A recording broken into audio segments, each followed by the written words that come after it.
14 अगस्त जो है हमारा 76वां जो है यौम आज़ादी है, लेकिन दुख के साथ कहना पड़ता है कि इस यौम आज़ादी पे हर यौम आज़ादी पे हम तजदीद ऐद करते हैं, लेकिन उसके बाद ज़िंदगी दोबारा मामूल पे चली जाती है जो कोई इतनी काबिल रश्क नहीं है।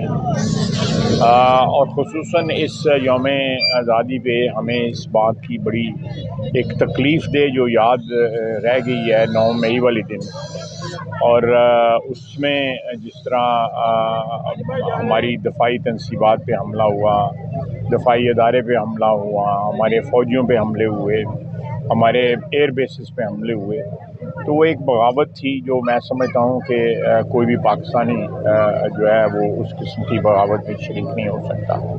वो कहाँ मनसूबा बंदी हुई थी, कौन उसकी पुष्टपनाही कर रहे थे, वो पाकिस्तान के दुश्मनी हो सकते हैं, पाकिस्तान के जो है वो दोस्त नहीं हो सकते जो है जिन्होंने वो मनसूबा किया। पर हमें इस आज भी आप सोशल मीडिया पे देखें, पाकिस्तान का झंडा उतार के PTI का झंडा लगाया जा रहा है। सारे सोशल मीडिया बड़ा भरा पड़ा है, पाकिस्तान के अंदर भी और पाकिस्तान के बाहर भी।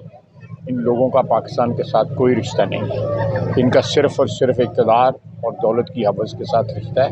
इंशाअल्लाह ताला ये इंतखाबात जो है इनको हमेशा के लिए जो है पाकिस्तान के जो सियासी सीन है उससे हटा देंगे। अल्लाह ताला हमारी मदद फरमाए, अल्लाह ताला हमारी कौम की जो है मदद फरमाए और पाकिस्तान का हामी नासिर।